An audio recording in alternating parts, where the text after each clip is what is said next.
Conexão Unicinos. Apoio Bonjour. We give you fashion to be yourself. Olá, hoje é quinta-feira, 20 de junho. E você acompanha a Conexão Unicinos pela TV e pela FM 103.3. Inclusão digital. É o que oferece o projeto MouseKey, criado para facilitar a escrita e comunicação de pessoas com deficiência. No programa de hoje, vamos mostrar como a ideia vem auxiliando pessoas de vários locais do país. No estúdio, a gente conversa sobre os desafios de inclusão nos estudos. No quadro Toque Conexão, Camila Keu fala sobre os festivais de música que marcaram a época. E tem ainda a previsão do tempo para o Vale dos Sinos e todo o estado. Eu sou Rodrigo de Oliveira, jornalista da Unicinos FM. Eu sou Vanessa Iores, jornalista da TV Unicinos. Conexão Unicinos está começando agora. Fique com a gente.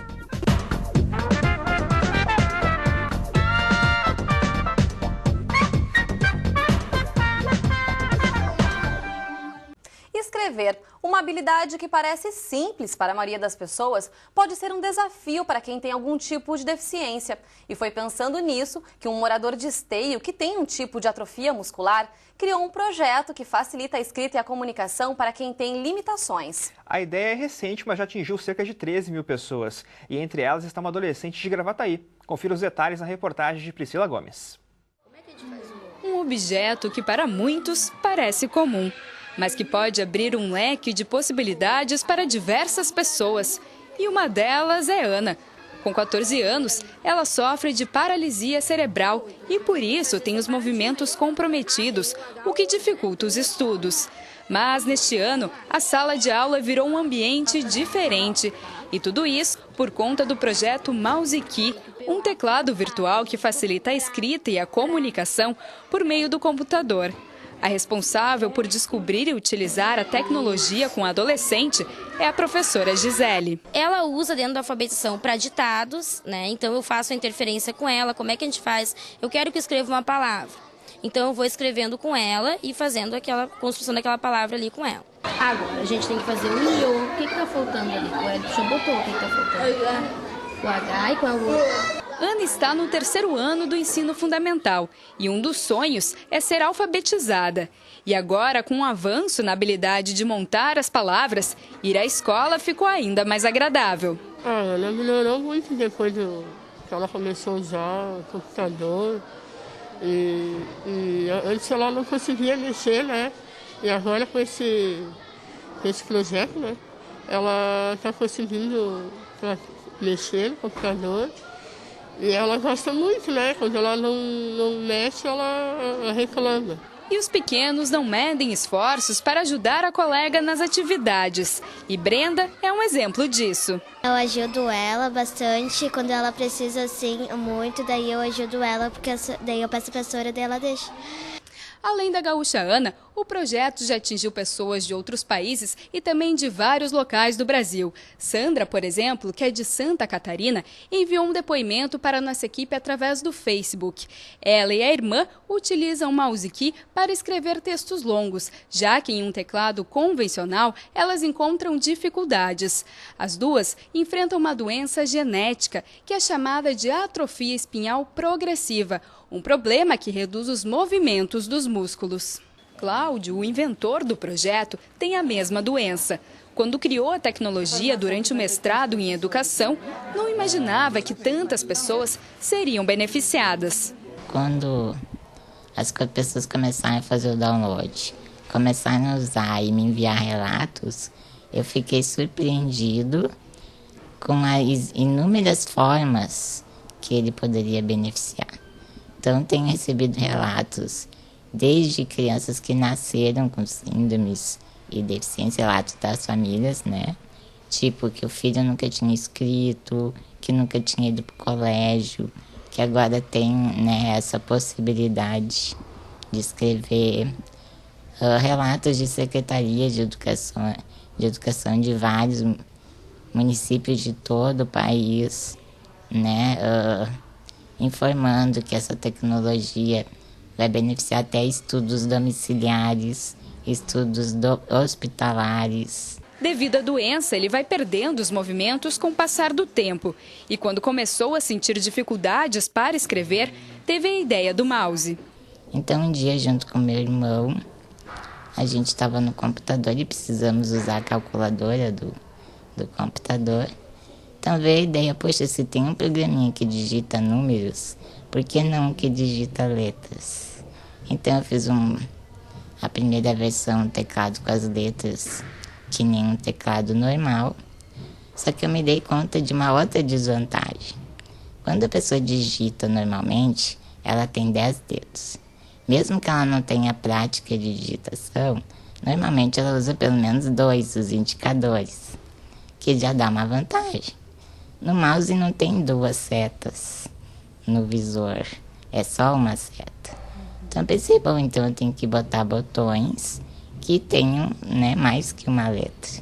Diferente de um teclado normal, o projeto tem a família dos fonemas em torno de cada letra. Com isso, o usuário seleciona sílabas para formar as palavras, o que diminui o número de movimentos necessários para escrever.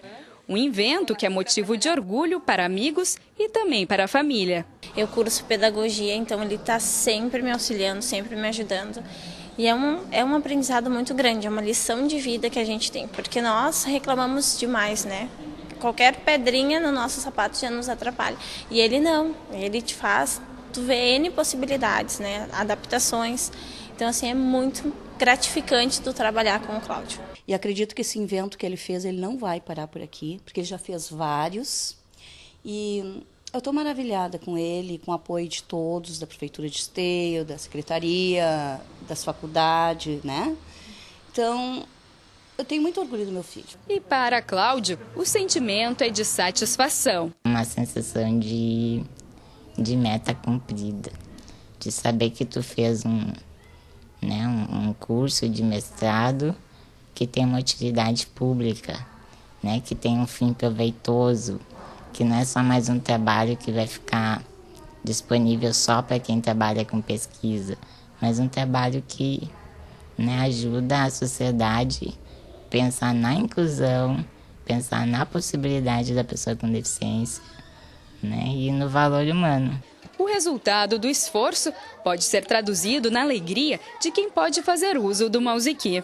Além dela estar inserida, né, nessa nova tecnologia, porque para eles aqui, na verdade, o computador, mesmo que faça parte do dia a dia, para a educação é pouco usado, né? Então, além dela estar inserida, constrói a autoestima dela, porque ela mostra que ela é capaz, né, que ela pode usar uma coisa nova.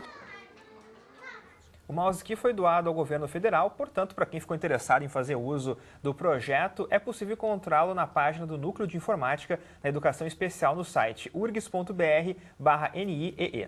Bom, em cerca de 62% da população com 15 anos ou mais e que tem pelo menos algum tipo de deficiência não completou sequer o ensino fundamental. Os dados são do Instituto Brasileiro de Geografia e Estatística, o IBGE. Para falar mais sobre as dificuldades desse acesso e possíveis saídas, nós recebemos agora então aqui Luísa Carraveta, que é professora do curso de jornalismo aqui da Unicinos, também com a gente Adriana Alves, que é coordenadora do Laboratório Adaptado da Unicinos. Olá, sejam bem-vindas. Olá, tudo bem? Sejam bem-vindos à Conexão. Professora, a senhora está aqui como convidada da gente porque a senhora já passou por várias experiências, digamos assim, com alunos que tinham algum tipo de deficiência e recebeu esse desafio, então, de proporcionar que essa inclusão, que esse estudo ele fosse 100%. Eu na verdade, nunca tinha trabalhado com alunos cegos, né? Porque muitas pessoas trabalham com alunos cegos, mas no meu caso era trabalhar com aluno cego e trabalhar a imagem. Então, era um desafio duplo, né? E eu acho que talvez assim, o que mais importante aconteceu para mim, eu acredito que eu aprendi muito mais com eles do que eles comigo. E trabalhar com aluno com deficiência, né, é um grande desafio e a aprendizagem ela é contínua, né? A gente tem que se abrir para esse aluno, tem que ver o que ele precisa, como é que a gente vai trabalhar e, principalmente, tratar o aluno como se ele fosse normal, exatamente como a gente trata os outros, né? Para que ele se sinta incluído dentro do processo. Eu acho que isso é o mais importante. Bom, e a Adriana aqui, ela acompanha a realidade do laboratório, né, que temos aqui na universidade. E quais são as maiores dificuldades de uma pessoa com deficiência aqui na universidade?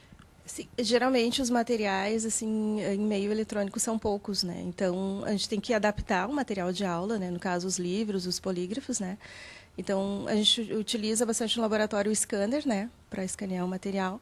E esse material é convertido em um arquivo, né, geralmente em Word, e encaminhado para esses alunos para que eles façam a leitura, né. E a gente mostrou esses dados que são preocupantes, né? Tantos porcentos da população não ter esse acesso à educação, né, professora? Como é que a senhora acha que são as possíveis saídas para isso? O que pode ser mais trabalhado? Está faltando as escolas trabalharem melhor? Ou talvez as universidades? Como é que a gente pode analisar? Há uma discussão, né? Que muitas pessoas são contra as escolas especiais, porque existem escolas especiais que acolhem alunos com deficiência. Então, algumas pessoas são a favor das escolas especiais e outras não. Acham que deve haver um processo de inclusão natural, né?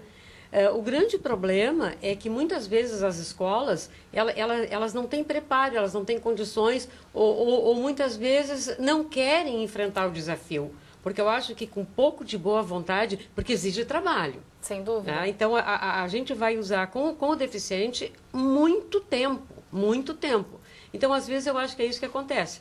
Mas segundo a Camila Nunes, que foi a nossa aluna cega, a primeira que se formou aqui no jornalismo, né? A inclusão é um direito. Né? E ela sempre se colocou, ela buscou a Unicinos, e ela diz isso, né, com muito orgulho, porque a Unicinos oportuniza a inclusão. E no final do curso ela disse, eu busquei e eu encontrei. Então, essa abertura, no caso a universidade dá, então o aluno encontra, né, e eu acho que o ganho é de todos os lados, né. Esse aspecto da estrutura, né, Rodrigo, ele é fundamental, sim. Quer dizer, tem que oferecer essa estrutura para esse estudante, mas a boa vontade, como a professora comentou, acho que é o fundamental. A Priscila, quando foi fazer a reportagem, ela comentou que na escola da Ana, a garota da reportagem, tem várias outras pessoas na mesma escola que têm deficiência e a escola acolhe muito bem, a escola está conseguindo trabalhar e é uma escola pública. Então, né, a gente pode ver, então, que, enfim, eu acho que é muito mais também a boa vontade para que isso aconteça, para que isso se perpetue cada vez mais, né? E também isso é bem importante, porque quando os alunos chegam aqui, eles já passaram, né, por tudo isso. Então, quanto mais, né, recursos eles tiverem, né, durante o ensino fundamental, durante o ensino médio, quando chega aqui já é mais tranquilo, né? E esse desafio para o professor, né, professora Luísa? No seu caso, a senhora assumiu esse desafio, quis ir em frente, né? Como é que a gente pode passar isso também para outros educadores? Eu acho que a troca de experiências, né, ela é fundamental, porque eu fui vencendo etapas, né? A senhora também foi fazendo descobertas. Eu fui descobrindo, né? Então, por exemplo, quando a aluna estava fazendo o trabalho de conclusão, né? Porque eles usam o Word, eles usam o computador de uma forma muito rápida, eles assimilam. Mas a forma como o Word é para eles, como eles ouvem, ela é diferente da forma que nós usamos. Então, por exemplo, porque eu nunca corrigi o texto da Camila, mas eu dizia assim, ó, isso aqui está errado, o que tu queres dizer? Então, eu fazia uma troca com ela. Então, aí, por exemplo, teve uma ocasião que eu disse para ela assim, Camila, eu quero que tu deletes tal palavra. Né? Aí eu percebi que na hora dela deletar, ela vai deletar letrinha por letrinha, da direita para a esquerda, né? Então, tu está acostumado ali, tu simplesmente deleta. Então, tu tem que ver o que o programa tem e como é que tu vai poder trabalhar, né? Uma outra questão, por exemplo, no trabalho de conclusão, né? Era muito mais fácil para mim dizer assim, ó, ou então pedir para o laboratório, vai lá e digitaliza tais e tais textos. Aí eu fazia diferente. Eu pedia que ela fosse na biblioteca, ela ia, ela me trazia todos os livros e eu dizia para ela assim, agora eu vou ver aqui contigo o que tu acha importante para o teu trabalho. Então, eu dizia, esse livro tem isso, ele tem isso, ele tem isso. Ah, pois é, isso aqui. Então, ela escolhia, porque tu não pode dar para o aluno, tu tem que participar do processo junto com ele. E isso é uma aprendizagem. Oferecer essas ferramentas para que ele faça a escolha, isso é uma né? aprendizagem. Maravilha. Então, bom, no próximo bloco a gente segue falando sobre esse assunto aqui no Conexão. É verdade. Depois do intervalo, então, continuamos nosso assunto aqui. Fique ligado.